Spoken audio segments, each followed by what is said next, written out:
ഞങ്ങളും ക്രൂശിക്കപ്പെട്ട ക്രിസ്തുവിനെ പ്രസംഗിക്കുന്നു. 51 സങ്കീർത്തനം 10 വാക്യം, അതിനെ തുടർന്ന് 14 വാക്യം. 10 വാക്യം: ദൈവമേ, നിർമ്മലമായൊരു ഹൃദയം എന്നിൽ സൃഷ്ടിച്ച് സ്ഥിരമായൊരാത്മാവിനെ എന്നിൽ പുതുക്കേണമേ. ദൈവമേ, നിർമ്മലമായൊരു ഹൃദയം എന്നിൽ സൃഷ്ടിച്ച് സ്ഥിരമായൊരാത്മാവിനെ എന്നിൽ പുതുക്കണമേ. 14 വാക്യം, എൻ്റെ രക്ഷയുടെ ദൈവമായ ദൈവമേ, രക്തപാതകത്തിൽ നിന്ന് എന്നെ വിടുവിക്കണമേ. 12 വാക്യം, നിൻ്റെ രക്ഷയുടെ സന്തോഷം എനിക്ക് തിരികെ തരയണമേ, മനസ്സൊരുക്കമുള്ള ആത്മാവിനാൽ എന്നെ താങ്ങണമേ. ദാവീദ് പ്രാർത്ഥിക്കുകയാണ്. നാഥാൻ പ്രവാചകൻ്റെ വായിൽ കൂടി ജീവനുള്ള ദൈവത്തിൻ്റെ അരുളപ്പാടുകൾ കേട്ടപ്പോൾ ദാവീദ് കുറ്റബോധത്തോടെ, പാപബോധത്തോടെ, തകർന്ന ഹൃദയത്തോടെ പ്രാർത്ഥിക്കുകയാണ്. അനുതാപത്തിൻ്റെ പ്രാർത്ഥന, ഉള്ളം തകർന്ന പ്രാർത്ഥന, അനുഗ്രഹത്തിലേക്ക് നയിക്കുന്ന പ്രാർത്ഥന, അനുഗ്രഹത്തിലേക്ക് വഴി നടത്തുന്ന പ്രാർത്ഥന. ദൈവമേ, നിർമ്മലമായോ ഒരു ഹൃദയം എന്നിൽ സൃഷ്ടിച്ച് സ്ഥിരമായോ ഒരാത്മാവിനെ എന്നിൽ പുതുക്കണമേ. നിർമ്മലമായോ ഒരു ഹൃദയം. സ്നേഹിതരെ, നിർമ്മലമായ ഹൃദയം, ശുദ്ധ ഹൃദയം. അനേകരുടെ ഹൃദയം കല്ലിച്ച ഹൃദയമാണ്. അനേകരുടെ ഹൃദയം വജ്രഹൃദയമാണ്. അനേകരുടെ ഹൃദയം തഴമ്പിച്ച ഹൃദയമാണ്. അനേകരുടെ ഹൃദയം 2 ആശയഗതികൾ പൊരുത്തപ്പെട്ട് നിൽക്കുന്ന ഭിന്നിച്ച ഹൃദയമാണ്. ഇതെല്ലാം ബൈബിളിലെ കാര്യങ്ങളാണ് ഞാൻ പറയുന്നത്. ഹോശേയ പ്രവാചകൻ പറയും, ഭിന്നിച്ച ഹൃദയം, മറിച്ചിടാത്ത ദോശ. ദോശയുടെ ഒരു വശം വെന്തു, മറ്റേ വശം വേകുന്നില്ല, മറിച്ചിടുന്നില്ല. ഒരു വശം അത് വെന്ത് കരിയുന്നു, മറിച്ചിടുന്നില്ല, കരിഞ്ഞു പോകുന്നു, ഉപയോഗശൂന്യമായി പോകുന്നു. മറ്റേ വശമോ അത് വേകുന്നു പോലുമില്ല, അത് മറിച്ചിട്ടിട്ടില്ല. 2 വശവും പ്രയോജനമില്ല. എഫ്രയീം മറിച്ചിടാത്ത ദോശയാകുന്നു അവരുടെ ഭിന്നിച്ച ഹൃദയം. ഭിന്നിച്ച ഹൃദയം എന്നാണ് ഹോശേയ പ്രവാചകൻ പറയുന്നത്. ഭിന്നിച്ച ഹൃദയം, ഡുവൽ പേഴ്സണാലിറ്റി, ദ്വയാത്മകമായ ഹൃദയം. പ്രിയപ്പെട്ടവരെ, നമ്മുടെ ഓരോരുത്തരുടെയും ഹൃദയം എങ്ങനെയാണ്? വഞ്ചനപ്പെട്ട ഹൃദയം, വഞ്ചിക്കപ്പെട്ട ഹൃദയം എന്ന് യിരെമ്യാവ് പറയും. വഞ്ചിക്കപ്പെട്ട ഹൃദയം, സത്യാവസ്ഥ തിരിച്ചറിയാതെ പൈശാചികൻ വഞ്ചിച്ചിരിക്കുന്ന ഹൃദയം. പലതരത്തിലുള്ള ഹൃദയങ്ങളുണ്ട്. എല്ലാം സാത്താൻ അവകാശം പറയുന്ന ഹൃദയമാണ്. കല്ലിച്ച ഹൃദയം, വജ്രഹൃദയം, ഭിന്നിച്ച ഹൃദയം, വഞ്ചിക്കപ്പെട്ട ഹൃദയം, പലതരത്തിലുള്ള ഹൃദയം. എന്നാലോ ദാവീദോട് പറയുന്നു, നിർമ്മലമായോ ഒരു ഹൃദയം എന്നിൽ സൃഷ്ടിച്ച് സ്ഥിരമായ ഒരാത്മാവിനെ എന്നിൽ പുതുക്കണമേ. കർത്താവേ, എൻ്റെ പാപം എൻ്റെ പ്രവൃത്തിയിലേക്ക് വന്നു, അതിനു മുൻപ് എൻ്റെ കണ്ണിലെ നോട്ടത്തിൽ വന്നു, അതിനു മുൻപ് എൻ്റെ മനോഭാവത്തിലെ അലസതയിൽ വന്നു. പക്ഷേ അതിനെല്ലാം കാരണം എൻ്റെ ഹൃദയത്തിൽ വന്ന മാലിന്യമാണ്. ഹൃദയം മലിനപ്പെട്ടു പോയി. പ്രവൃത്തിയിലെ മഹാഭാവത്തിലേക്ക് വരുന്നതിന് മുൻപ് ഹൃദയം മലിനപ്പെട്ടു പോയി. അതുകൊണ്ടാണ് നമ്മുടെ കർത്താവ് പറഞ്ഞത്, ഹൃദയശുദ്ധിയുള്ളവർ ഭാഗ്യവാന്മാർ, അവർ ദൈവത്തെ കാണും. ഹൃദയം ശുദ്ധമാകുക. പ്രസംഗിക്കാൻ എന്ത് എളുപ്പമാണല്ലേ? ഹൃദയം ശുദ്ധമാവുക. എന്ത് സുന്ദരമായ വാക്കാണ് പ്രിയപ്പെട്ടവരെ. ഏറെ പ്രയാസമുള്ള കാര്യമാണ്. ഇന്ന് ഹൃദയത്തിൻ്റെ അശുദ്ധി കണ്ടു, ഹൃദയത്തിൻ്റെ ചിന്താഗതിയിലുള്ളതായ പാകപ്പിഴ കണ്ടു. പക്ഷേ അത് ഏറ്റു പറഞ്ഞു, ശരി. പക്ഷേ നാളെ വേറൊരു ഭാവം കർത്താവ് കാണിച്ചു തരും. ദൈവം കരുണയല്ലേ? നമ്മളെ കഴുകി വെടിപ്പാക്കാൻ, നമ്മളെ വിശുദ്ധീകരിക്കാൻ, നമ്മളെ വീണ്ടും വീണ്ടും ശുദ്ധീകരിക്കാൻ കരുണയുള്ള കർത്താവ് പിന്നെയും പിന്നെയും നമ്മിൽ ആഴത്തിൽ ശുദ്ധീകരണം തന്നുകൊണ്ടിരിക്കും. ഹൃദയശുദ്ധിയുള്ളവർ ഭാഗ്യവാന്മാർ, അവർ ദൈവത്തെ കാണും. ദൈവത്തിൻ്റെ ഇഷ്ടമോ നിങ്ങളുടെ ശുദ്ധീകരണം തന്നെയെന്ന് തെസ്സലോനിക്കർക്ക് എഴുതിയ 1-ാമത്തെ ലേഖനം 4-ാം അധ്യായം 3-4 വാക്യങ്ങൾ വായിക്കുമ്പോൾ അവിടെ നമുക്ക് കാണാം, ദൈവത്തിൻ്റെ ഇഷ്ടമോ നിങ്ങളുടെ ശുദ്ധീകരണം തന്നെ. ദൈവം നമ്മെ അശുദ്ധിക്കല്ല വിശുദ്ധീകരണത്തിനത്രേ വിളിച്ചത് എന്ന് അപ്പോസ്തലൻ പറയുന്നുണ്ട്. ശുദ്ധീകരണം പ്രാപിപ്പാൻ ഉത്സാഹിപ്പിരെന്ന് എബ്രായ ലേഖനം 12-ാം അധ്യായം 14-ാം വാക്യത്തിൽ അപ്പോസ്തലൻ പറയുന്നുണ്ട്. ഹൃദയം ശുദ്ധമാകുക. ദാവീദ് അതാണ് പ്രാർത്ഥിച്ചത്. ദൈവമേ, നിർമ്മലമായ ഒരു ഹൃദയം സൃഷ്ടിച്ച് സ്ഥിരമായ ഒരു ആത്മാവിനെ പുതുക്കണമേ. ഇനി ഈ ആത്മാവിനെ നഷ്ടപ്പെട്ടു പോകല്ലേ. കർത്താവേ, നിൻ്റെ ആത്മാവിനെ എനിക്ക് തിരികെ തരണമേ. മഹത്വമുള്ള റൂഹ എന്നെ താങ്ങുമാറാകണമേ. കർത്താവെ, രക്തപാതകത്തിൽ നിന്നെ വിടുവിക്കണമേ. ഞാൻ ആ ഊരിയാവിനെ കൊന്നുപോയി കർത്താവെ. മറ്റാരും അറിഞ്ഞില്ല. ആ യോവാബ് അറിഞ്ഞു, വേറെ ആരും അറിഞ്ഞില്ല. സൈന്യനായകനായ യോവാബ് അറിഞ്ഞു, ആ പടത്തലവൻ അറിഞ്ഞു, പക്ഷെ ആരും അറിഞ്ഞില്ല. എന്നാൽ കർത്താവെ, ഞാൻ ഊരിയാവിനെ കൊന്നു. എൻ്റെ കർത്താവെ, അവനെ കൊലയ്ക്ക് കൊടുത്തത് ഞാൻ തന്നെയാണ്. രക്തപ്പക എൻ്റെ കയ്യിലിരിക്കുന്നു, രക്തപാതകത്തിൻ്റെ കറ എൻ്റെ കയ്യിലിരിക്കുന്നു. ദൈവമേ, ഞാൻ വാളെടുത്തില്ല, ഞാൻ വാൾ കൊണ്ട് വെട്ടിയില്ല. ഊരിയാവ് വെട്ടേറ്റ് ചാകുമ്പോൾ ആ പ്രദേശത്ത് പോലും ഞാൻ ഉണ്ടായിരുന്നില്ല, ഞാൻ ഈ കൊട്ടാരക്കെട്ടിലാണ്. എങ്കിലും കർത്താവെ, ആ രക്തത്തിൻ്റെ പക എൻ്റെ കയ്യിലിരിക്കുന്നു. രക്തപാതകത്തിൽ നിന്ന് എന്നെ വിടുവിക്കണമേ. ദൈവത്തിന് സ്തോത്രം. വീണ്ടും ദാവീദ് പറഞ്ഞത് എന്താണ്? കർത്താവെ, നിന്റെ രക്ഷയുടെ സന്തോഷം എനിക്ക് തിരികെ തരണമേ. രക്ഷയുടെ സന്തോഷം തിരികെ തരണമേ. ദാവീദ് ഇരുന്ന് പ്രാർത്ഥിക്കുകയാണ്. സന്തോഷം നഷ്ടപ്പെട്ടു. രാജകൊട്ടാരമുണ്ട്, പക്ഷേ സന്തോഷമില്ല. രക്ഷയുടെ സന്തോഷമില്ല. ഭൗതിക സന്തോഷങ്ങളുണ്ട്. ബത്ശേബയുണ്ട്, ഭാര്യയുണ്ട്. വേറെയുണ്ട് ഭാര്യമാര്. ശൗൽ രാജാവിൻ്റെ മകളായ മീഖളുണ്ട് ഭാര്യയായിട്ട്. അബീഗയിലുണ്ട് ഭാര്യയായിട്ട്. സുന്ദരിമാരായ ഭാര്യമാരുണ്ട്. കൊട്ടാരക്കെട്ടുകളും അന്തഃപുരങ്ങളുമുണ്ട്. രാജധാനികളുണ്ട്.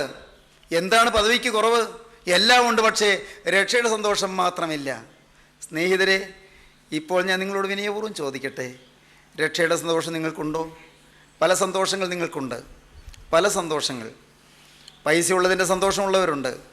ബിസിനസ് വെച്ചടി കയറുന്നതിൻ്റെ സന്തോഷമുള്ളവരുണ്ട്. ആരോഗ്യ തികവിൻ്റെ സന്തോഷത്തിൽ ആമോദിക്കുന്നവരുണ്ട്. പ്രിയപ്പെട്ടവരെ, ഔദ്യോഗിക പ്രൗഢിയിൽ പ്രമോദിക്കുന്നവരുണ്ട്. അധികാരത്തിൻ്റെ വേലിയേറ്റത്തിൽ അഭിമാനം കൊള്ളുന്നവരുണ്ട്. സ്നേഹിതരെ, രക്ഷയുടെ സന്തോഷമുണ്ടോ? ഉള്ളത്തിൽ സമാധാനമുണ്ടോ? ഹൃദയത്തിൽ സ്വസ്ഥതയുണ്ടോ? പുറമേയുള്ള ഭൗതികമായ കാര്യങ്ങളിൽ സന്തോഷിക്കുന്നവരുണ്ട്.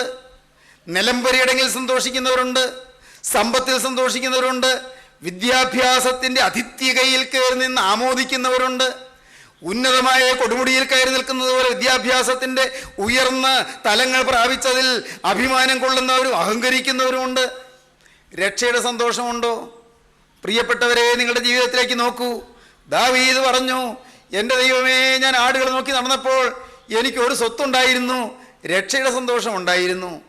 ആട്ടിൻ തൊഴുത്തിൽ ഞാൻ ഉറങ്ങിക്കിടന്നപ്പോൾ എനിക്കൊരു സമ്പത്തുണ്ടായിരുന്നു, അന്ന് രക്ഷയുടെ സന്തോഷം ഉണ്ടായിരുന്നു.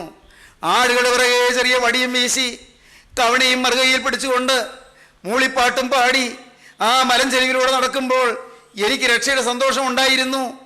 അന്ന് ആഹാരം വേണ്ടത്ര കഴിക്കാനുണ്ടായിരുന്നില്ല. 8 മക്കളുള്ള പരാധീനമുള്ള പ്രാരബ്ധമുള്ളൊരു കുടുംബത്തിൽ ജനിച്ച എനിക്കുണ്ടോ വിശപ്പ് മാറാൻ ആഹാരം കിട്ടാനുള്ളൂ? ഞങ്ങളുടെ വീട് ദരിദ്രമായിരുന്നില്ലേ? എന്നാൽ എൻ്റെ ദൈവമേ, അന്ന് എനിക്കൊരു സ്വത്തുണ്ടായിരുന്നു, രക്ഷയുടെ സന്തോഷം ഉണ്ടായിരുന്നു. ഇന്ന് എല്ലാം ഉണ്ട്. ഭക്ഷണമുണ്ട്, സൗകര്യങ്ങളുണ്ട്, എല്ലാ തരത്തിലുള്ളതായ ഔന്നത്യങ്ങളും കിട്ടി. പക്ഷേ രക്ഷയുടെ സന്തോഷം നഷ്ടപ്പെട്ടു പോയി. രക്ഷയുടെ സന്തോഷം എനിക്ക് തിരികെ തരണമേ. സ്നേഹിതരെ, ഇന്ന് ഈ വാക്കുകൾ നിങ്ങൾ കേൾക്കുമ്പോൾ നിങ്ങൾ ദയവായി പ്രാർത്ഥിക്കണം. കർത്താവേ, രക്ഷയുടെ സന്തോഷം എനിക്ക് തരണമേ. ഇന്ന് ഞാൻ കടന്നുപോയാൽ ദൈവരാജ്യത്തിൽ ചെല്ലുമെന്നുള്ള ഉറപ്പ് എനിക്ക് തരണമേ.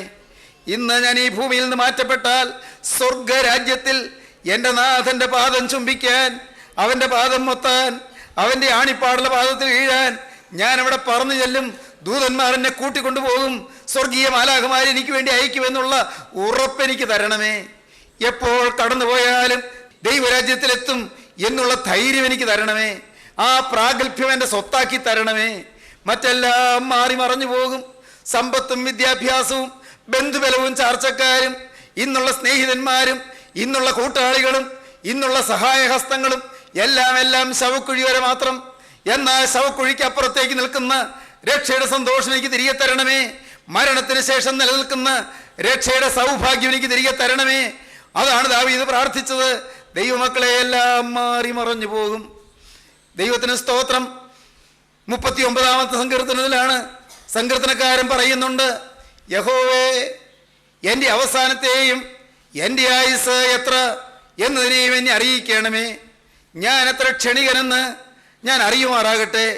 39-ാം സങ്കീർത്തനം 4-ാം വാക്യം മുതൽ, യഹോവേ, എൻ്റെ അവസാനത്തെയും എൻ്റെ ആയുസ് എത്ര എന്നതിനെയും എന്നെ അറിയിക്കണമേ. ഞാൻ എത്ര ക്ഷണികനെന്ന് ഞാൻ അറിയുമാറാകട്ടെ. ഇതാ, നീ എൻ്റെ നാളുകളെ 4 വിരൽ നീളമാക്കിയിരിക്കുന്നു. ഏത് മനുഷ്യനും ഉറച്ചു നിന്നാലും ഒരു ശ്വാസം അത്രയാകുന്നു.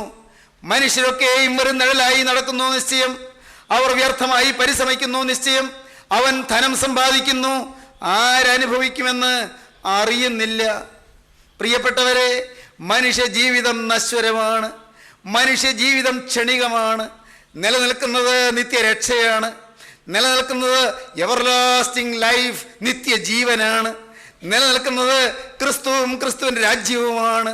നിലനിൽക്കുന്നത് ക്രിസ്തുവിനോടുള്ളതായ ബന്ധത്തിൻ്റെ സമാധാനമാണ്. പ്രിയപ്പെട്ടവരെ, രക്ഷയുടെ സന്തോഷം അത് നിങ്ങളുടെ ജീവിതത്തിൽ നിലനിർത്തുക. കർത്താവേ, രക്ഷ എനിക്ക് തരണമേ, ശിക്ഷയിൽ നിന്ന് എനിക്ക് മോചനം തരണമേ, എന്നെ ശിക്ഷയുടെ കൊടിയ ഭീകരതയിൽ നിന്ന് മോചിപ്പിച്ച് രക്ഷയുടെ മഹാസന്തോഷത്തിലേക്ക് എന്നെ ആനയിക്കണമേ. ഇന്ന് ഈ വാക്കുകൾ ഞാൻ കേട്ടുകൊണ്ടിരിക്കുമ്പോൾ തന്നെ നാഥാ, നിന്റെ രക്ഷ എന്നെ സന്ദർശിക്കണമേ. ഉദയം ഇന്ന് എന്നെ എതിരേൽക്കണമേ. സ്വർഗീയ രക്ഷയുടെ ഉദയം ഇന്ന് എന്നെ എതിരേൽക്കണമേ. നീതി സൂര്യന്റെ ഹൃദയത്തിൽ ഉദിക്കണമേ. ദൈവമക്കളെ, നിങ്ങൾ പ്രാർത്ഥിപ്പീൻ, ദൈവകരങ്ങളിലേക്ക് നിങ്ങൾ ഏൽപ്പിപ്പീൻ. ദാവീദ് 51-ാം സങ്കീർത്തനത്തിൽ തുടർന്ന് ഇങ്ങനെ പ്രാർത്ഥിച്ചു. ഇങ്ങനെയാണ് ദാവീദ് പറഞ്ഞത്: ദൈവത്തിന്റെ ഹനനയാഗങ്ങൾ തകർന്നിരിക്കുന്ന മനസ്സ്, തകർന്നു നുറുങ്ങിയിരിക്കുന്ന ഹൃദയത്തെ ദൈവമേ നീ നിരസിക്കുകയില്ല. എൻ്റെ കർത്താവേ, എനിക്കൊരു കാര്യം മനസ്സിലായി. ഹനനയാഗം നിനക്ക് ഇഷ്ടമാണെങ്കിൽ അർപ്പിക്കാമായിരുന്നു. ഇഷ്ടം പോലെ ആടുമാടുകൾ എനിക്ക് കണ്ട്, എത്ര ഉരത്തതും കൊഴുത്തതും മുഴുത്തതും ആടുകളെ കൊണ്ടൊന്ന് അർപ്പിക്കാൻ ഒരു പ്രയാസവുമില്ല. എന്നാൽ കർത്താവേ, ഹനനയാഗം നീ ഇച്ഛിക്കുന്നില്ല. എന്നെ തന്നെയാണ് നിനക്ക് വേണ്ടത്. ഹനനയാഗം നീ ഇച്ഛിക്കുന്നില്ല, അല്ലെങ്കിൽ ഞാൻ അർപ്പിക്കുമായിരുന്നു. ഹോമയാഗത്തിൽ നിനക്ക് പ്രസാദവുമില്ല. ദൈവത്തിൻ്റെ ഹനനയാഗങ്ങൾ തകർന്നിരിക്കുന്ന മനസ്സ്, തകർന്നു നുറുങ്ങിയിരിക്കുന്ന ഹൃദയത്തെ ദൈവമേ നീ നിരസിക്കുകയില്ല. ഏതാണ് ദൈവത്തിന് പ്രസാദകരമായ വഴിപാട്? ദൈവത്തിന് പ്രസാദകരമായ ഹനനയാഗം ഏതാണ്? യഹോവയ്ക്ക് പ്രസാദകരമായ ഹനനയാഗം, ദൈവത്തിന് പ്രസാദകരമായ പാനീയയാഗം, ദൈവത്തിന് പ്രസാദകരമായ ദഹനയാഗം, ദൈവത്തിന് പ്രസാദകരമായ യാഗം ഏതാണ്? തകർന്നു നുറുങ്ങിയതുമായൊരു ഹൃദയം. A broken heart, a penitent heart. ദൈവത്തിൻ്റെ വലിയ നാമം മഹത്വപ്പെടട്ടെ. ഒരു അനുതാപമുള്ള ഹൃദയം, ഒരു തകർന്ന ഹൃദയം, ഒരു നുറുങ്ങിയ ഹൃദയം. Broken spirit, contrite heart. തകർന്ന ഹൃദയം, നുറുങ്ങിയ മനസാക്ഷി. പ്രിയപ്പെട്ടവരെ, അതൊരു ഭാഗ്യമാണ്. കണ്ണീര് തോരാതിരുന്നാൽ നല്ലതാണ്. ദൈവത്തിന് സ്തോത്രം. നിങ്ങൾ പ്രാർത്ഥിക്കണം, കർത്താവേ എൻ്റെ കണ്ണീര് വറ്റല്ലേ. ദൈവത്തിന് സ്തോത്രം. പ്രാർത്ഥിക്കുമ്പോൾ കണ്ണീര് വരും. ദൈവത്തെ സ്തുതിക്കുമ്പോൾ സന്തോഷത്തിൻ്റെ കണ്ണീര് വരും. ദൈവത്തെ വാഴ്ത്തിപ്പാടി ആരാധിക്കുമ്പോൾ ആരാധനയുടെ ആ സന്തോഷ നിമിഷങ്ങളിൽ സമാധാനത്തിൻ്റെ കണ്ണീര് ഒഴുകും. ദൈവത്തിന് സ്തോത്രം. ദൈവസന്നിധിയിൽ തന്നെ ഇരിക്കുമ്പോൾ ഞാൻ എത്ര നിസ്സാരനെന്നോർത്ത് നാം അനുഭവിച്ചു പോകും. കർത്താവിൻ്റെ പാദപീഠത്തിൽ ഇരുന്ന് നാം നമ്മെ തന്നെ കാണാൻ തുടങ്ങുമ്പോൾ, അയ്യോ, ഈ മഹാഭാവിയായ എന്നെ നീ സ്നേഹിക്കാൻ ഞാൻ എന്തുള്ളൂ എന്ന് നാം എളിമയോടെ ചിന്തിച്ചു പോകും. അപ്പോൾ നമ്മുടെ കണ്ണിൽ നിന്ന് കണ്ണുനീരങ്ങ് ഒഴുകാൻ തുടങ്ങും. പ്രാർത്ഥിക്കണം. എന്താ പ്രാർത്ഥിക്കുന്നത്? കർത്താവേ, നിൻ്റെ കൃപയുടെ കരം എൻ്റെ തലയിൽ നിന്ന് മാറല്ലേ. കർത്താവേ, നിൻ്റെ ആ കരസ്പർശം എന്നിൽ നിന്ന് വിട്ടുപോകല്ലേ. കർത്താവേ, എൻ്റെ കണ്ണീര് വറ്റിപ്പോകല്ലേ. ദൈവത്തിന് സ്തോത്രം. എൻ്റെ തകർന്ന ഹൃദയം നഷ്ടപ്പെടല്ലേ. ഇന്ന് ഈ വാക്കുകളെ കേൾക്കുന്ന ചിലർക്കെങ്കിലും തകർന്ന ഹൃദയമുള്ളതിനാൽ ഞാൻ ദൈവത്തെ സ്തുതിക്കുന്നു. ഇന്ന് ഈ വാക്കുകളെ കേൾക്കുന്ന ചിലർക്കെങ്കിലും ഒരു നുറുങ്ങിയ മനസ്സുള്ളതിനായി ഞാൻ ദൈവത്തെ സ്തുതിക്കുന്നു. ഇന്ന് ഈ വാക്കുകളെ കേൾക്കുന്ന ചില ചെറുപ്പക്കാർ ദൈവത്തിൻ്റെ വചനം കേട്ട് തകർന്നവരായതിനാൽ ഞാൻ ദൈവത്തെ സ്തുതിക്കുന്നു. ഇന്ന് ഈ വാക്കുകളെ കേൾക്കുന്ന ചില സഹോദരിമാർ കർത്താവിൻ്റെ തിരുവചനത്തിൻ്റെ മുന്നിൽ അരിഷ്ടതയോടെ തകർന്ന് കരയുവാൻ ഉള്ള ഹൃദയം ലഭിച്ചതിനായി ഞാൻ ദൈവത്തെ സ്തുതിക്കുന്നു. സഹോദരങ്ങളെ, തകർന്ന ഹൃദയം ലഭിക്കുന്നത് ഭാഗ്യമാണ്. ഒരു നുറുങ്ങിയ മനസ്സ് ലഭിക്കുന്നത് ഭാഗ്യമാണ്. തകർന്നു നുറുങ്ങിയതുമായ ഹൃദയത്തെ ദൈവമേ നീ നിരസിക്കുകയില്ല. ദൈവത്തിന് സ്തോത്രം. തുടർന്ന് ദാവീദ് ഇങ്ങനെയാണ് പറയുന്നത്: കർത്താവേ, എനിക്കൊരു കാര്യം ഇപ്പോൾ മനസ്സിലായി. ഞാൻ രാജാവല്ലേ? ഈ രാജാവായ ഞാൻ മൂലം യെരൂശലേം തകർന്നുപോയി. കർത്താവേ, യെരൂശലേം നഗരം തകർന്നുപോയി. യെരൂശലേം രാജനഗരം തകർന്നുപോയി. യെരൂശലേമിൻ്റെ മതിൽ ഇടിഞ്ഞുപോയി. ഞാനാണ് ഉത്തരവാദി. രാജാവായ ഞാൻ പാപം ചെയ്തതുകൊണ്ട് ദൈവമേ, യെരൂശലേം നഗരം തകർന്നു പോയിരിക്കുന്നു. ഞാനാണ് കാരണക്കാരൻ. ദൈവത്തിന് സ്തോത്രം. ദൈവമക്കളെ, ദാവീദ് കണ്ടുപിടിച്ചപ്പോൾ പറഞ്ഞു, യെരൂശലേമിൻ്റെ മതിലുകളെ പണിയണമേ. ദൈവത്തിന് സ്തോത്രം. ഞാൻ മൂലം തകർന്നുപോയ യെരൂശലേമിൻ്റെ മതിലുകളെ ദൈവമേ നീ പണിയണമേ. ദൈവ പൈതലേ, നീ മൂലം നിന്റെ കുടുംബം തകർന്നു കിടക്കുകയാണ്. നിന്റെ മക്കൾ ഇന്ന് ഇതാ വഴിതെറ്റിപ്പോവുകയാണ്. നീ ഒരാൾ മൂലം, മകനെ, പ്രിയമകളെ, നീ ഒരാൾ മൂലം നിന്റെ കുടുംബത്തിന്റെ ഐശ്വര്യം കെട്ടുകൊണ്ടിരിക്കുകയാണ്. കുടുംബത്തിൽ ശാപങ്ങൾ ഒന്ന് കയറിക്കൊണ്ടിരിക്കുകയാണ്. ഒന്നിനുമേലൊന്നായി ആപത്തുകൾ ഇതാ പരമ്പരീതമായി വന്ന് കയറിക്കൊണ്ടിരിക്കുകയാണ്. ഇതാ അനേകരുടെ ജീവിതം തകർന്നുകൊണ്ടിരിക്കുകയാണ്. ദൈവ പൈതലേ, കഷ്ടങ്ങളും നഷ്ടങ്ങളും ആപത്തുകളും കേടുകളും കെടുതികളും ദുരിതങ്ങളും യാതനകളും വേദനകളും നിന്റെ കുടുംബത്തിന്മേൽ വന്നുകൊണ്ടിരിക്കുകയാണ്. കാരണക്കാരൻ നീ ഒരുവനാണ്. നീ ദൈവത്തെ നിഷേധിച്ചതും ദൈവം വഴിവിട്ട് പിന്മാറിയതും ദൈവത്തെ ധിക്കരിച്ച് പൈശാചികന്റെ കൂടെ ജീവിച്ചതും സാത്താൻ ഇടം കൊടുത്തുകൊണ്ട് പാപത്തിലേക്ക് വഴുതി വീണതുമെല്ലാം ഇതാ നിന്റെ കുടുംബത്തിന്മേൽ നാശം വരുന്നതിന്, നിന്റെ മക്കൾക്കും ഭാവി തലമുറയ്ക്കും കേടുവരുന്നതിന് കാരണമായി തീർന്നിരിക്കുകയാണ്. നിന്റെ മക്കളെ നീ സ്നേഹിക്കുന്നെങ്കിൽ അതിവേഗം പാപത്തോട് യാത്ര പറഞ്ഞുകൊള്ളുക. നിന്റെ ഭാവി തലമുറയെ അനുഗ്രഹീതമായ ഒരു തലമുറയായി വാർത്തെടുക്കണമെങ്കിൽ അതിവേഗം പാപത്തോട് യാത്ര പറഞ്ഞ് യേശുക്രിസ്തുവിനെ നിന്റെ നാഥനും നിന്റെ രക്ഷിതാവുമായി നീ സ്വീകരിച്ചു കൊള്ളുക. ദൈവവൈതലേ, ഇപ്പോൾ തന്നെ ക്രിസ്തുവിനെ നിന്റെ ഹൃദയത്തിലേക്ക് നീ ഏറ്റുവാങ്ങിക്കൊള്ളുക. ദൈവവൈതലേ, ദാവീദ് കണ്ടുപിടിച്ചു, ഞാൻ മൂലം യെരൂശലേം തകർന്നുപോയി, ഞാൻ മൂലം യെരൂശലേം മുടിഞ്ഞുപോയി, യെരൂശലേമിൻ്റെ മതിലുകളെ പണിയണമേ. ദൈവത്തിന് സ്തോത്രം. അപ്പോൾ കർത്താവേ, അങ്ങനെ നിനക്ക് പ്രവർത്തിക്കാൻ ഇടം കിട്ടിക്കഴിയുമ്പോൾ അപ്പോൾ ഞാൻ കഴിക്കുന്ന യാഗങ്ങൾ എല്ലാം നിനക്ക് പ്രസാദമാകും. എൻ്റെ പാപം ക്ഷമിച്ച് കഴിയുമ്പോൾ, എൻ്റെ പാപം മോചിച്ച് കഴിയുമ്പോൾ അപ്പോഴാണ് നിനക്ക് പ്രസാദം വരുന്നത്. ഞാൻ പാപത്തെ ഓർത്ത് അനുഭവിച്ച് എൻ്റെ പാപം മാറ്റാൻ നിനക്ക് കഴിയുമ്പോൾ അപ്പോൾ നിനക്ക് സന്തോഷമാകും. അതാണ് ദാവീദ് പറഞ്ഞത്, യെരൂശലേമിൻ്റെ മതിലുകളെ പണിയണമേ, നിന്റെ പ്രസാദപ്രകാരം സിയോനോട് നന്മ ചെയ്യണമേ, യെരൂശലേമിൻ്റെ മതിലുകളെ പണിയണമേ. അപ്പോൾ നീ നീതിയാഗങ്ങളിലും ഹോമയാഗങ്ങളിലും സർവാംഗ ഹോമങ്ങളിലും പ്രസാദിക്കും. അപ്പോൾ നിന്റെ യാഗപീഠത്തിന്മേൽ കാളകളെ അർപ്പിക്കും. ദൈവത്തിൻ്റെ വലിയ നാമം മഹത്വപ്പെടട്ടെ. കൈ ശുദ്ധമായി കഴിയുമ്പോൾ, രക്തക്കറ മാറിക്കഴിയുമ്പോൾ, ഹൃദയം ശുദ്ധമായി കഴിയുമ്പോൾ അർപ്പിക്കുന്ന പ്രാർത്ഥന ഫലവത്താകും. അല്ലെങ്കിലോ മേലുള്ള ഊർസ്ലേം വാതിലുകൾക്കുള്ളിൽ നിൻ സിംഹാസനം അണയുകയില്ല. ഈ പ്രാർത്ഥന നാം പ്രാർത്ഥിക്കും, മേലാം ഊർസ്ലേം വാതിലുകൾക്കുള്ളിൽ നിൻ സിംഹാസനം അണയണം. ഈ പ്രാർത്ഥന മിശിഹാ തമ്പുരാനെയും നാം പ്രാർത്ഥിക്കും. മിശിഹ, മേലാം ഊർസ്ലേം വാതിലുകൾക്കുള്ളിൽ നിൻ സിംഹാസനം അണയണം. ഈ പ്രാർത്ഥന നാം പ്രാർത്ഥിക്കും. പക്ഷേ പ്രാർത്ഥന അങ്ങോട്ട് പൊങ്ങുകയില്ല. എന്തുകൊണ്ട്? പാപം നമ്മുടെ ജീവിതത്തിൽ നിൽക്കുന്നു. ദൈവം പ്രസാദിക്കണമെങ്കിൽ, ദൈവം പ്രാർത്ഥന കേൾക്കണമെങ്കിൽ നമ്മുടെ ഹൃദയം ശുദ്ധമാകണം, ജീവിതം നിർമ്മലമാകണം, യെരൂശലേമിന്റെ മതിൽ പണിയാനിടയാകണം. നമ്മുടെ ജീവിതം തകർന്നുപോയ ജീവിതത്തെ പുതുക്കി പണിയാനിടയാകണം. തകർന്നുപോയ ഈ പാത്രം പുതുക്കി മെനഞ്ഞ് ഒരു പുതിയ പാത്രമായി അതിനകത്ത് വീഞ്ഞു പകരാൻ ഇടയാകണം. ഈ പാത്രം അത് അഴുക്ക് പകരാനുള്ള പാത്രമല്ല, ഇത് മദ്യം പകരാനുള്ള പാത്രമല്ല, ഇത് കോപം പകരാനുള്ള പാത്രമല്ല, ഇത് വൈരാഗ്യം പകരാനുള്ള പാത്രമല്ല. എൻ്റെ ജീവിതം, എൻ്റെ ഹൃദയം, പ്രിയപ്പെട്ടവരെ, നിങ്ങളുടെ ഓരോരുത്തരുടെയും ഹൃദയം അത് കോപിക്കാനുള്ളതല്ല, അത് വഴക്കടിക്കാനുള്ളതല്ല, അത് വൈരാഗ്യപ്പെടാനുള്ളതല്ല, അത് മത്സരിക്കാനുള്ളതല്ല, അത് മറ്റുള്ളവരെ ഉപദ്രവിക്കാനുള്ളതല്ല, അത് പകയും വിദ്വേഷം വെച്ചുകൊണ്ടിരിക്കാനുള്ളതല്ല. ഈ പാത്രം ഒരു പുതിയ പാത്രമായി തീർന്നിട്ട് യേശുക്രിസ്തു ഇതിനെ വീഞ്ഞുകൊണ്ട് നിറയ്ക്കണം. ദൈവത്തിന് സ്തോത്രം. ദൈവത്തിൻ്റെ വലിയ നാമം മഹത്വപ്പെടട്ടെ. പച്ചവെള്ളം വീഞ്ഞാക്കിയവൻ, പ്രിയപ്പെട്ടവരെ, വീഞ്ഞുകൊണ്ട് ഈ പാത്രത്തിൽ നിറയ്ക്കും. പുതിയ പാത്രം മെനഞ്ഞിട്ട് വീഞ്ഞതിലോട്ട് ഒഴിക്കും. ദൈവത്തിൻ്റെ വലിയ നാമം മഹത്വപ്പെടട്ടെ. ദൈവത്തിന് സ്തോത്രം. അതിൻ്റെ എല്ലാം ആ ആശയപ്രകർഷത്തിലേക്ക് കടക്കാൻ എനിക്ക് സാധിക്കുന്നില്ല, പ്രിയപ്പെട്ടവരെ. കാരണം അത് വളരെ ഗൗരവമുള്ളൊരു കാര്യമാണ്. ഈ ശരീരം മുഴുവനും കർത്താവിൻ്റെ ആത്മാവ് കൊണ്ട് നിറയുക. ഈ ശരീരത്തിൻ്റെ കോശം പരിശുദ്ധാത്മാവിനെ കൊണ്ട് നിറയുക. ദൈവത്തിന് സ്തോത്രം. ഈ ശരീരത്തിൻ്റെ ഓരോ സെല്ലിലും പരിശുദ്ധാത്മാവും നിറയുക, ഓരോ അണുവിലും പരിശുദ്ധാത്മാവും നിറയുക. ദൈവത്തിന് സ്തോത്രം. ഹൃദയത്തിൻ്റെ ഓരോ കോണിലും ഓരോ മുക്കിലും മൂലയിലും പരിശുദ്ധാത്മാവും നിറയുക.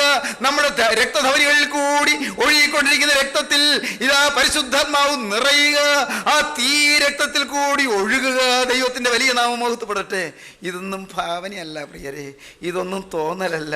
സ്വർഗത്തിൻ്റെ തീയ് ഈ തലയിൽ ഇടിച്ചിറങ്ങി വന്നിട്ട് തലച്ചോറിൽ ആസകലം വ്യാപിച്ചിട്ട് നെർവസ് സിസ്റ്റം മുഴുവൻ ബാധിച്ചിട്ട്, എൻ്റെ ദൈവത്തിന് സ്തോത്രം, എന്നിട്ട് അത് ഏതിനെല്ലാം കടന്നു എന്ന് പ്രിയപ്പെട്ടവരെ, ശരീരത്തിൻ്റെ ഓരോ കോശത്തിലേക്ക് കടന്നിട്ട് അത് നമ്മുടെ ഹാർട്ടിൽ, ഹൃദയത്തിൽ പ്രവേശിച്ചിട്ട് ഹൃദയത്തിൽ നിന്ന് രക്തധമനികളിലൂടെ തീയായി ഒഴുകി ശരീരവാസകലം തീയായി മാറുന്നൊരനുഭവം, ഹൃദയം മുഴുവൻ തീയായി മാറുന്നൊരനുഭവം, ഹൃദയം മുഴുവൻ പരിശുദ്ധാത്മ പ്രചോദിതവും പരിശുദ്ധാത്മ പ്രകാശിതവുമാകുന്ന അത്യന്തം മഹത്തായ അനുഭവം. അതാണ് ക്രിസ്തീയ ജീവിതം. ദൈവത്തിൻ്റെ വലിയ നാമം മഹത്വപ്പെടട്ടെ. എൻ്റെ കർത്താവേ, ഇതൊന്നും വാക്കുകൾ മാത്രമായി തങ്ങി നിൽക്കല്ലേ, ഇതെല്ലാം അനുഭവങ്ങളായി മാറ്റി തരണമേ. ഇതെല്ലാം ഞങ്ങളുടെ അനുഭവങ്ങളാക്കി തരണമേ കർത്താവേ. വാക്കുകളിലും പ്രസംഗത്തിൻ്റെ ശബ്ദത്തിലും മാത്രം ഇതൊന്നും നിൽക്കില്ല കർത്താവേ. അനുഭവത്തിൻ്റെ പ്രസക്തിയിലേക്ക് മുന്നേറാൻ അടിയങ്ങൾക്ക് ഭാഗ്യം തരണമേ. ദൈവത്തിന് സ്തോത്രം. ദൈവമക്കളെ, ആത്മാവിന് തീ പ്രാപിക്കാൻ നിങ്ങൾക്ക് ആഗ്രഹമുണ്ടോ? പാപക്കറകൾ കഴുകിട്ടാൻ നിങ്ങൾക്ക് താല്പര്യമുണ്ടോ? പാപത്തിന്റെ ബന്ധനം കഴിയുവാൻ നിങ്ങൾക്ക് ആഗ്രഹമുണ്ടോ? പാപത്തിന്റെ സകലവിധമായ കറകളും മാറിയിട്ട് യേശുക്രിസ്തുവിന്റെ രക്തത്താൽ ഉള്ളു നിറയുവാൻ നിങ്ങൾ കൊതിയുണ്ടോ? എല്ലാം മാഞ്ഞു എന്ന്, എല്ലാം കഴുകിയെന്ന്, എല്ലാ ബന്ധനവും അഴിഞ്ഞുവെന്ന് യേശു തമ്പുരാൻ സാക്ഷിക്കുന്നത്, പരിശുദ്ധാത്മാവ് സാക്ഷിക്കുന്നത്, ജീവനുള്ള പിതാവ് സാക്ഷിക്കുന്നത് കേൾക്കാൻ നിങ്ങൾക്ക് ആഗ്രഹമുണ്ടോ പ്രിയരെ? എന്തൊരു പദവിയാണത്, എന്തൊരു ഭാഗ്യമാണത്! പാപം മാറുക, ലംഘനം ക്ഷമിച്ചും പാപം മറച്ചും കിട്ടിയവൻ ഭാഗ്യവാൻ. യഹോവ അകൃത്യം കണക്കിടാതെയും ആത്മാവിൽ കപടമില്ലാതെയും ഇരിക്കുന്ന മനുഷ്യൻ ഭാഗ്യവാനെന്ന് പിൽക്കാലത്ത് ദാവീദ് പറഞ്ഞു. പാപം ക്ഷമിച്ചു കിട്ടിയപ്പോൾ ദാവീദ് അങ്ങനെയാണ് പറഞ്ഞത്. ദാവീദ് അനുതപിച്ച് കരഞ്ഞു. ദൈവം ദാവീദിന്റെ പാപം ക്ഷമിച്ചു കൊടുത്തു. ദൈവത്തിന്റെ വലിയ നാമം മഹത്വപ്പെടട്ടെ. ഇന്ന് നിങ്ങൾ എന്ത് തീരുമാനിക്കുന്നു? പാപം ക്ഷമിക്കുന്ന ക്രിസ്തുവിനെ നിങ്ങൾ കാണുന്നുണ്ടോ? നിങ്ങളുടെ കഴിഞ്ഞകാല ജീവിതം മാറ്റിമറിച്ച് ഒരു പുതിയ ജീവിതം തരുന്ന ക്രിസ്തുവിനെ നിങ്ങൾ കാണുന്നുണ്ടോ? മനോഭാവം മാറ്റുന്ന ക്രിസ്തുവിനെ, ആദർശങ്ങൾ മാറ്റുന്ന ക്രിസ്തുവിനെ, ആശയഗതികൾ മാറ്റുന്ന ക്രിസ്തുവിനെ, ചിന്താഗതികൾ മാറ്റുന്ന ക്രിസ്തുവിനെ പരിചയപ്പെടാൻ താല്പര്യമുണ്ടോ? എങ്കിൽ ക്രിസ്തു നിങ്ങളുടെ അരികത്തേക്ക് വന്നിട്ടുണ്ട്, നിങ്ങളുടെ സമീപത്ത് കൂടെ നടക്കുന്നുണ്ട്. അവനെ നിങ്ങൾ കാണുക, അവൻ്റെ നേരെ നിങ്ങളൊന്ന് നോക്കുക. വിശ്വാസത്തിൻ്റെ നായകനും പൂർത്തി വരുത്തുന്നതിനായി യേശുവിനെ നോക്കുക. കൂട്ടായ്മയെ നോക്കിയിട്ട് കാര്യമില്ല, ദൈവമക്കളെ നോക്കിയിട്ട് കാര്യമില്ല, വചനം പറയുന്നവരെ നോക്കിയിട്ടും കാര്യമില്ല, ദൈവത്തിൻ്റെ മക്കളെ നോക്കിയിട്ടും കാര്യമില്ല, പരിശുദ്ധന്മാരെ നോക്കിയിട്ടും കാര്യമില്ല, പ്രവാചകന്മാരെ നോക്കിയിട്ടും കാര്യമില്ല, നിബിയന്മാരെയും സ്ത്രീകന്മാരെയും നോക്കിയിട്ട് കാര്യമില്ല. നോക്കാൻ യോഗ്യനായ ഒരുവനുണ്ട്, അത് ആരാണ്? കർത്താവായ യേശുക്രിസ്തുവാണ്. വിശ്വാസത്തിന്റെ നായകനും പൂർത്തി വരുത്തുന്നതിനായി യേശുവിനെ നോക്കുക, അവനെ നോക്കിക്കൊണ്ട് മുന്നോട്ട് പോവുക, ഹൃദയം സമർപ്പിക്കുക, യേശുവിനായി ജീവിതം വേർതിരിക്കുക, പുതിയ ജീവിതം തുടങ്ങുക. നമുക്ക് പ്രാർത്ഥിക്കാം. സ്നേഹവാനെ, കാരുണ്യവാനെ, ഈ മനോഹരമായ നിമിഷങ്ങൾക്കായി ഞങ്ങൾ നിന്നെ സ്തുതിക്കുന്നു, ഞങ്ങൾ നിന്നെ സ്തോത്രം ചെയ്യുന്നു. എല്ലാവരെയും വാഴ്ത്തണമേ, രോഗികളെ സൗഖ്യമാക്കണമേ, പാപബന്ധനങ്ങൾ അഴിക്കണമേ, പൈശാചിക ബാധകൾ മാറ്റണമേ, ഭൂതാത്മാക്കളെ വിധ്വംസിച്ച് അകറ്റണമേ, എല്ലാ നന്മകളാൽ നിറയ്ക്കണമേ, കുടുംബശാന്തി നൽകണമേ, കുടുംബ സമാധാനം പ്രദാനം ചെയ്യണമേ. എല്ലാവരെയും ഇപ്പോൾ കർത്താവെ അവിടുന്ന് സന്ദർശിക്കണമേ. കടത്തിൽ ഉലയുന്നവരുണ്ടല്ലോ കർത്താവേ, പൈസയ്ക്ക് ഞെരുങ്ങുന്നവരുണ്ടല്ലോ കർത്താവേ, മുന്നോട്ടുള്ള ഗതി മുട്ടിപ്പോയവരുണ്ടല്ലോ കർത്താവേ. പിതാവേ, ഏവരെയും അവിടുത്തെ സ്നേഹത്തിന്റെ കരം തൊടണമേ, ആ സ്നേഹത്തിന്റെ കരം സ്പർശിക്കണമേ, സ്നേഹത്തിന്റെ കരം വിശേഷിൽ വയ്ക്കണമേ, ആശ്വസിപ്പിക്കണമേ, സമാധാനം നൽകണമേ, നീക്കുപോക്ക് നൽകണമേ, പോക്കുവഴി നൽകണമേ, രോഗസൗഖ്യം നൽകണമേ, സമാധാനവും ശാന്തിയും പ്രദാനം ചെയ്യണമേ. മഹത്വം രാജാതിരാജൻ മാത്രം എടുക്കണമേ. യേശുക്രിസ്തുവിന്റെ അൻപുള്ള നാമത്തിൽ താഴ്മയോടെ പ്രാർത്ഥിക്കുന്ന പിതാവേ, കൃപയോടെ കേൾക്കുമാറാകണമേ. ആമീൻ.